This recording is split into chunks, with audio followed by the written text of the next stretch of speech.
There is a number that does not get enough attention: 104. That is the confirmed air-to-air kill count of the F-15 Eagle across all operators, all conflicts, all decades of service. Losses in air-to-air combat: 0, not 1. That record, unbroken for half a century, did not happen by accident. It was the product of a chain of decisions, failures, innovations, and battles stretching back to 1944, when America first put a jet engine into a fighter and pointed it at the sky. What followed was 8 decades of relentless development, brutal lessons learned in combat over Korea, Vietnam, the deserts of the Middle East, and the skies of Eastern Europe. 22 aircraft types, generations of pilots who flew machines that were sometimes brilliant, sometimes flawed, and occasionally both at once. This is the complete story of every combat jet the United States Air Force ever flew, and the world it helped shape. Chapter 1: Baptism by Fire. America's first jets go to war. The year is 1944. The war in Europe is almost over, but inside a Lockheed factory in Burbank, California, engineers have just completed something nobody has ever built before: a jet-powered American combat aircraft, assembled in 180 days flat. The Lockheed P-80 Shooting Star reached Italy in the final weeks of World War II. It arrived too late to fight, but Korea gave it a second chance, and that chance exposed something nobody wanted to admit. On the 8th of November 1950, a P-80 pilot encountered a Soviet-built MiG-15 over the Yalu River. What happened next was the first jet versus jet aerial battle in the history of aviation. The engagement lasted seconds. The MiG climbed away easily. The Shooting Star, redesignated the F-80 by this point, could not keep up. It had a top speed of around 580 miles per hour. The MiG flew faster, higher, and pulled away at will. But the F-80 did not quit. Over the course of the Korean War, it flew 98,515 combat sorties, dropped more than 33,000 tons of bombs, and fired over 80,000 rockets against ground targets. It held the line while something better was on the way. That better aircraft arrived in a supporting role first. The Republic F-84 Thunderjet entered USAF service in 1947 and reached Korea in late 1950. It had a top speed of 610 miles per hour and could carry 2 tons of bombs. Against the MiG-15, it was outclassed in the air. Against everything on the ground, it was devastating. By the end of the war, F-84 Thunderjets had flown 86,408 sorties, dropped over 55,000 tons of bombs and napalm, and destroyed 60% of all air-to-ground targets credited to the entire USAF during the Korean War. On May 13 and 16 of 1952, Thunderjets helped destroy the Sueho Dam, one of the largest in Asia, blacking out all of North Korea in a single strike. The first aircraft ever flown by the USAF Thunderbirds aerobatic team was the F-84. Not glamorous, essential. The swept wing changed the calculation entirely. The North American F-86 Sabre had its first flight on the 1st of October 1947. Its swept-wing design came directly from aeronautical research captured from Germany at the end of the war, and it was exactly what the Air Force needed when the MiG-15 started embarrassing straight-wing American jets over Korea. F-86s were rushed to the peninsula and went straight to the area pilots called MiG Alley, the corridor near the Chinese border where the best Soviet-trained pilots flew the best Soviet fighters. The result was lopsided. The Sabre's kill ratio against the MiG-15 stands at approximately 10-1. More than 9,800 F-86s were built across all variants and exported to 30 nations. It was the most produced Western jet fighter of the 1950s. For 3 years over Korea, it was the aircraft that kept the sky American. But not every threat flew in daylight, and not every bomber could be intercepted by a day fighter. Chapter 2: Sentinels of the Cold War, Interceptors on the Edge of the Atomic Age. In 1947, the Soviet Union unveiled the Tupolev Tu-4, a nuclear-capable bomber they had reverse-engineered directly from a captured American B-29. The United States suddenly needed a different kind of fighter, one that could find, intercept, and destroy a bomber at night in bad weather. at altitudes piston engines could not reach before it dropped a nuclear weapon on an American city. That requirement produced some of the least celebrated and most important aircraft in USAF history. The Lockheed F-94 Starfire entered service in May 1950 as the first American jet-powered all-weather interceptor. It was built quickly, adapted from the T-33 trainer, and it was the first operational USAF fighter equipped with an afterburner, giving pilots the burst of speed needed to climb to altitude fast. In January 1953, F-94S became the first jet-powered all-weather fighters to enter combat in Korea, hunting night intruders over the peninsula. A total of 855 were built. It was a stopgap, but it worked. The afterburner alone was not enough. The Northrop F-89 Scorpion entered Air Defense Command service in September 1950 as the first jet aircraft designed from the ground up specifically as an interceptor. Twin engines, a radar operator sitting behind the pilot, radar-guided fire control, wing-tip pods carrying 104 unguided rockets. Northrop built 1,050 of them. The Scorpion stood guard over American cities for more than 17 years, longer than almost any other dedicated interceptor in USAF history. Its final variant, the F-89J, earned a distinction that has never been repeated. On the 19th of July, 1957, during Operation Plumbob over the Nevada desert, an F-89J fired a live AI-2 Genie nuclear-tipped rocket into the sky and detonated it at altitude. It was the first and only time in history that an air-to-air nuclear weapon was launched and detonated in a live test. 5 Air Force officers stood on the ground directly below the detonation point in civilian clothes to prove it was safe. That was the Cold War in a single photograph. The F-86 airframe had more to give. The North American F-86D, known informally as the Sabre dog, shared only 25% of its parts with the original Sabre. It had a larger fuselage, an afterburning engine, and a distinctive nose radome housing the Hughes E-4 fire control radar. A total of 2,504 F-86Ds were built, making it the most produced Sabre variant ever. The upgraded F-86L integrated the aircraft into the SAGE network, the semi-automatic ground environment, a continent-wide automated radar system that could vector an interceptor onto a target without the pilot ever touching the controls. It was, in 1956, the beginning of networked warfare. Something faster was already being built. The Republic F-84F Thunderstreak entered service in May 1954 as what looked like a simple upgrade of the Thunderjet, but was, in practice, an almost entirely new aircraft. The wing was swept.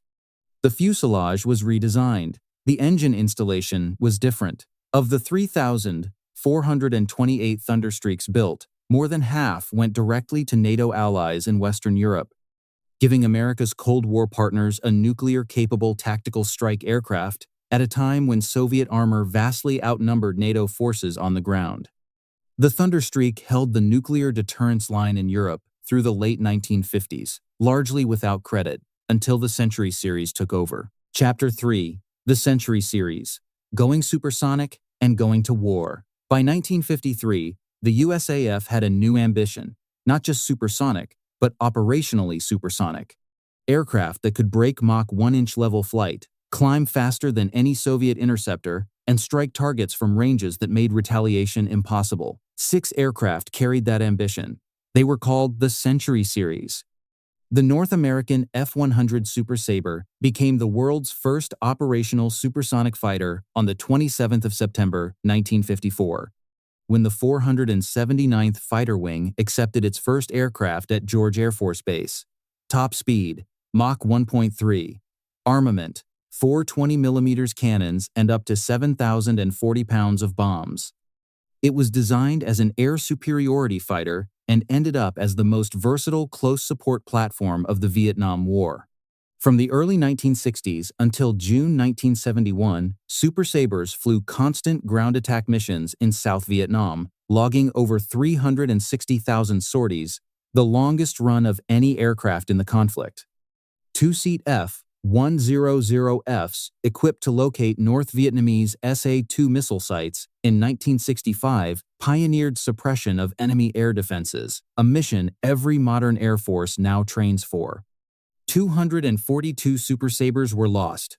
The price was not low, but the mission never stopped.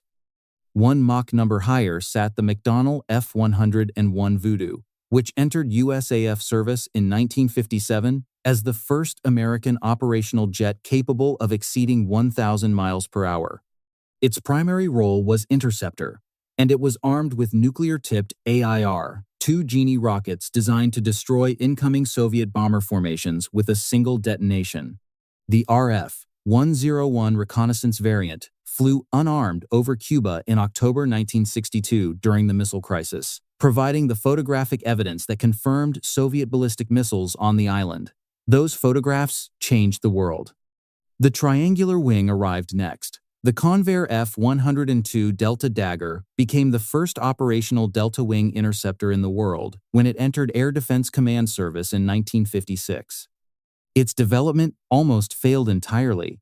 Early prototypes could not break the sound barrier. Engineers applied the newly discovered area rule, pinching the fuselage like a wasp's waist to manage airflow. And suddenly, it worked. The F-102 also represented a doctrinal bet that turned out to be wrong. It carried no guns, only missiles, based on the theory that close-range dogfighting was obsolete. Vietnam proved that theory catastrophically incorrect. More than 100 F-102s deployed to Vietnam, and 2 were shot down by North Vietnamese MiGs, the only Delta Daggers ever destroyed in air-to-air combat. The fastest version of the same idea sat a step away. The Convair F-106 Delta Dart entered service in 1959 as the ultimate expression of the automated interceptor concept. Top speed, Mach 2.3, a single-engine record that still stands today. The F-106 carried the Hughes MA-1 fire control system, which could receive targeting data from ground radar, track targets automatically, and fire weapons without direct pilot input.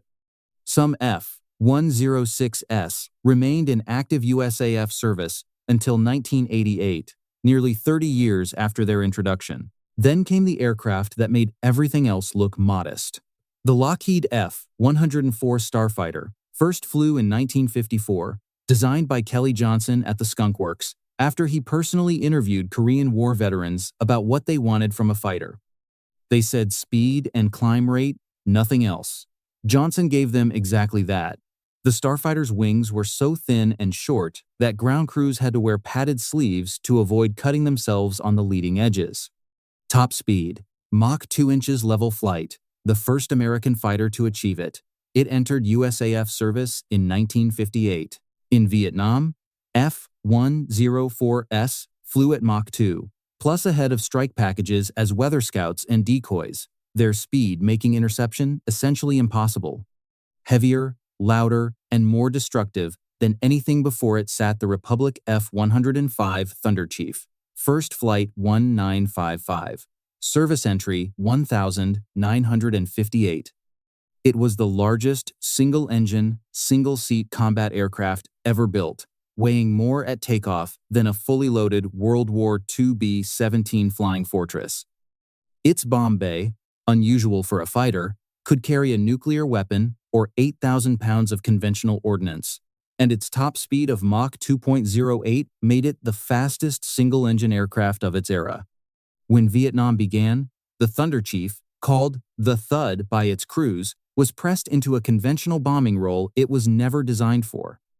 Between 1964 and 1968, F-105s flew 75% of all USAF strike missions against North Vietnam, rolling thunder, bridge busting, flak runs. Every day, in large formations, against the most heavily defended airspace in the history of aerial warfare up to that point. Of 833 F-105s built, 382 were destroyed in Southeast Asia. Nearly half the entire production run gone in one war. The F-105G Wild Weasel variant carried on the most dangerous mission in the Air Force, flying directly at North Vietnamese SA-2 missile radars to bait them into turning on then destroying them with AGM-45 Shrike missiles. 2 Wild Weasel crews were awarded the Medal of Honor for pressing those attacks. Despite carrying a fighter designation, Thud crews still claimed 27.5 confirmed MiG kills. Chapter 4. The Vietnam Crucible, Phantoms, Aardvarks, and the Lessons that Built the Modern Air Force. The most produced American supersonic military aircraft in history almost failed its first real war. The McDonnell Douglas F-4 Phantom II entered USAF service in 1963. Twin engines, 2 crew, Mach 2.2 top speed, up to 18,650 pounds of ordnance. On paper, it was everything a modern combat aircraft needed to be. In Vietnam, it exposed something nobody wanted to confront. The Phantom carried no internal gun. It was built on the assumption that radar-guided missiles had made close-range gun combat obsolete, the same assumption that had already failed with the F-102. When North Vietnamese MiG-17 pilots, flying slower aircraft with guns, turned inside the Phantom in a close-range dogfight, American crews had no answer. The air-to-air kill ratio in Vietnam was embarrassing, rarely rising above 2-to-1. The Air Force's response was the Red Flag Exercise Program, established at Nellis Air Force Base in 1975, putting American pilots in realistic adversarial combat for the first time. The Navy's response was a school called Top Gun. Both programs doubled the kill ratio within years. The lesson cost 5,195 Phantom airframes, and it was expensive in more ways than one. That lesson shaped everything that came after. The General Dynamics F-111 Aardvark was born from a disastrous Pentagon directive in the early 1960s. Build one aircraft that could serve both the Air Force as a supersonic strike jet and the Navy as a carrier-based interceptor. The Navy rejected it outright. The Air Force accepted it reluctantly. History sided with the Air Force. The F-111 had a variable sweep wing, the most sophisticated aerodynamic system on any production combat aircraft in the world at the time, swinging from 16 degrees for takeoff to 72.5 degrees for supersonic penetration. Its terrain-following radar mapped the ground in front of the aircraft and automatically adjusted the flight path to avoid collision, allowing pilots to fly as low as 200 feet above the surface at night in bad weather without touching the controls. Ground crews called it the Aardvark. Enemy forces in Vietnam gave it a different name, Whispering Death, because you could not hear it coming until it was already gone.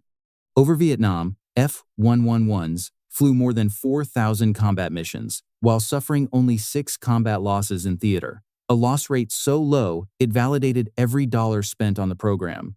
On the 15th of April 1986, F-111Fs took off from RAF Lakenheath in England and flew to Libya to bomb Muammar Gaddafi's compound in Tripoli, a round trip of over 6,400 miles. The longest fighter-bomber combat mission in history at the time. In Desert Storm 5 years later, F-111S, equipped with PAVE-TAC, targeting pods, and laser-guided bombs, destroyed more than 1,500 Iraqi armored vehicles. For comparison, the celebrated A-10 Warthog destroyed 563 F-111S were built. The Air Force called it a failure for years. The combat record says otherwise. Chapter 5. The Modern Arsenal, Eagles, Vipers, Warthogs, and the ghost that started it all. The lessons of Vietnam produced 2 aircraft that redefined what an Air Force could do.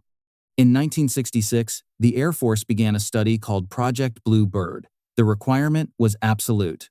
Build the best air-to-air fighter in the world. No compromises, no secondary roles. The result was the McDonnell Douglas F-15 Eagle. The F-15A entered USAF service in 1976. Its twin Pratt & Whitney F-100 engines each produced 23,450 pounds of thrust, giving a thrust-to-weight ratio exceeding 1, meaning it could accelerate vertically from a standing stop. Its APG-63 radar tracked multiple targets simultaneously at ranges beyond 100 miles. The first F-15 aerial victory in history came on the 27th of June 1979, when Israeli pilots intercepted Syrian MiG-21S over Lebanon. The result was 5 kills, no losses. The F-15's combat career had begun, and it never looked back. When American F-15C pilots entered combat for the first time during the Gulf War in January 1991, they scored 34 of the coalition's 36 confirmed air-to-air kills. MiG-29S, MiG-25S, MiG-23S, Mirages, Su-22S, transport aircraft.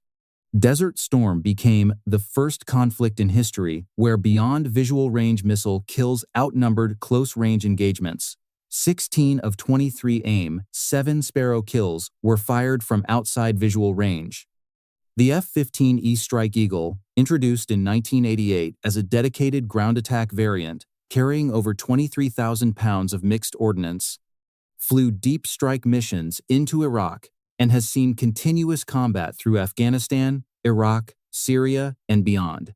Across all operators, all variants, all conflicts, the F-15 family's air-to-air record stands at 104 confirmed kills. Losses in air combat, 0. No other aircraft in the history of modern aviation carries that number. A different philosophy produced a different legend. The F-16 Fighting Falcon emerged from the lightweight fighter program of the early 1970s, driven by a group of Pentagon reformers called the Fighter Mafia, who argued that American fighters had gotten too heavy, too expensive, and too complicated to be effective. They wanted something small, fast, and lethal. What they got was a revolution. The General Dynamics F-16 entered USAF service in 1979 with the 388th Fighter Wing at Hill Air Force Base in Utah. Its fly-by-wire flight control system had no mechanical connection between the stick and the control surfaces. The pilot's seat reclined at 30 degrees to help withstand high G-forces. The bubble canopy provided 360-degree visibility with no obstructions. Everything about the F-16 was designed to keep the pilot alive and effective in a turning fight. More than 4,600 F-16s have been built, making it the most produced Western fighter jet in history. In Gulf War service, F-16S flew the highest number of sorties of any coalition aircraft. The F-16CJ Wild Weasel variant, carrying the AGM-88 HARM anti-radiation missile, took over the job the F-105G had pioneered in Vietnam, hunting and destroying enemy radar systems in Bosnia, Kosovo, Afghanistan, and Iraq. Today, the F-16 remains in active USAF service with continuous upgrades, and Block 70 and 72 variants will keep it flying well past 2040, the opposite of elegant and proud of it. The Fairchild Republic A-10 Thunderbolt II was built around a weapon. The GAU-8 Avenger rotary cannon, a 7-barrel 30mm gun that weighs over 4,000 pounds, is 19 feet long, and fires depleted uranium rounds at 3,900 per minute. The entire aircraft was essentially designed as a structure to carry that gun into battle and survive being shot at while using it. The A-10 entered service in 1976. Its titanium cockpit, known as the bathtub, can withstand direct hits from 23mm cannon fire from any angle. Its engines sit high and wide, separated from each other, so a single hit cannot take out both. Its flight controls have manual backups in case the hydraulics are destroyed. Aircraft have returned from combat with entire tail sections missing. During Desert Storm, A-10s flew 8,100 sorties and destroyed 900 Iraqi tanks, 2,000 other military vehicles, and 1,200 artillery pieces in 43 days. Every attempt to retire the A-10 since the 1990s has been blocked by Congress and by ground commanders who have seen firsthand what it does to enemy formations. It is still flying combat missions today, nearly 50 years after its introduction. But the Air Force was building something in secret that none of these aircraft could touch. Chapter 6, Into the Dark, the Stealth Revolution, and the Birth of Invisible Air Power. There is a date that aviation historians return to again and again, November 1988.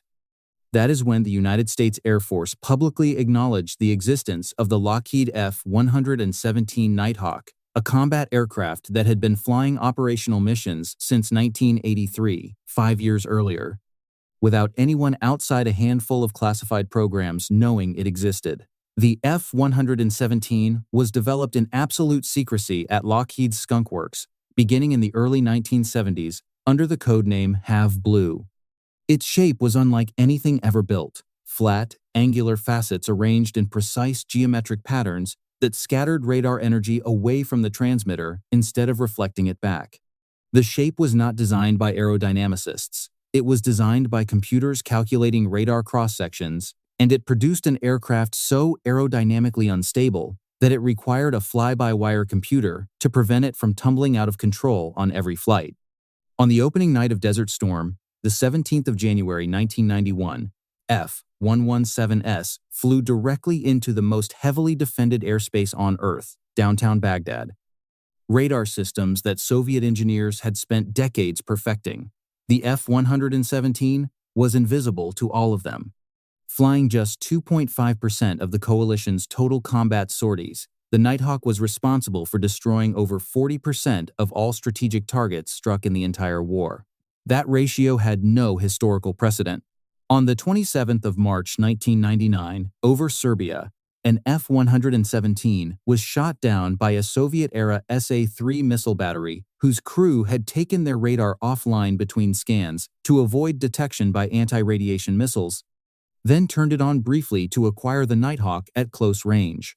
It was the only stealth aircraft ever lost in combat.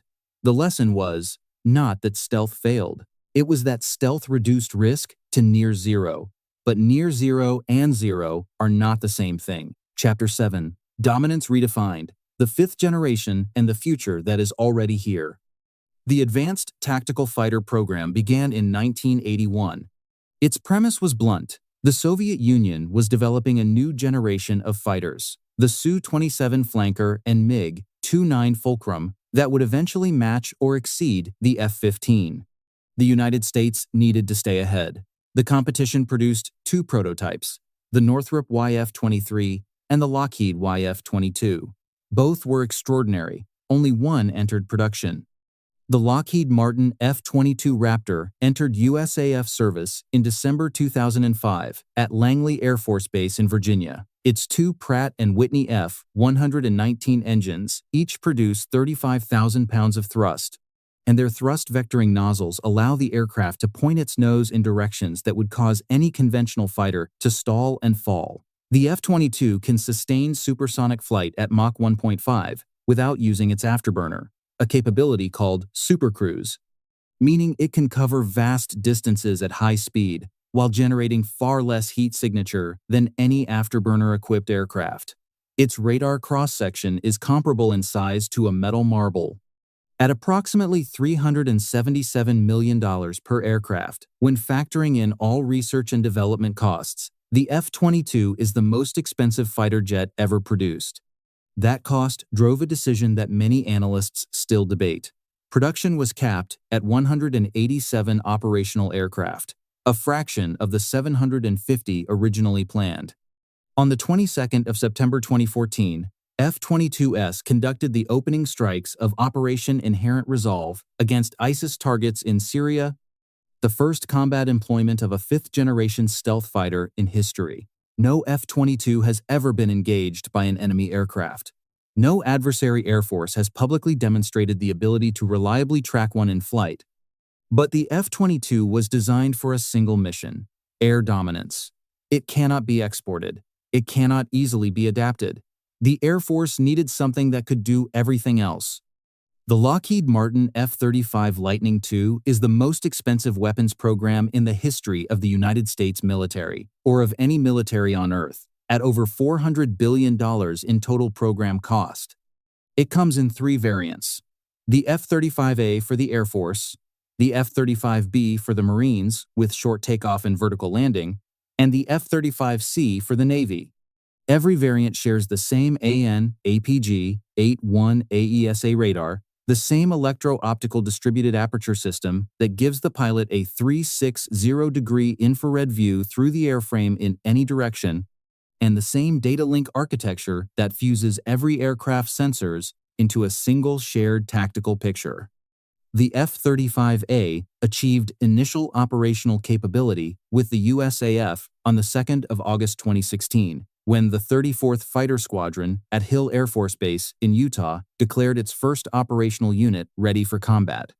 The unit cost has fallen to approximately $85 million, competitive with late-model fourth-generation fighters, and the USAF plans to procure 1,763 F-35As. As of today, over 965 F-35S of all variants have been delivered across more than 15 nations, making it the backbone of Allied fifth-generation air power worldwide. The F-35's helmet-mounted display allows pilots to slave sensors and weapons to the direction their eyes are pointing, looking through the floor of the aircraft to target something directly below it without a targeting pod, without a separate system, with the helmet alone. No fighter cockpit in history has put that capability in a pilot's hands. What comes after is already in development. The program, confirmed as the F-47, the next-generation air dominance platform, will replace the F-22 inches, the 2030s. Its capabilities are classified, but it will operate alongside unmanned, loyal wingman drones, extending the pilot's reach beyond what any single crewed aircraft can accomplish.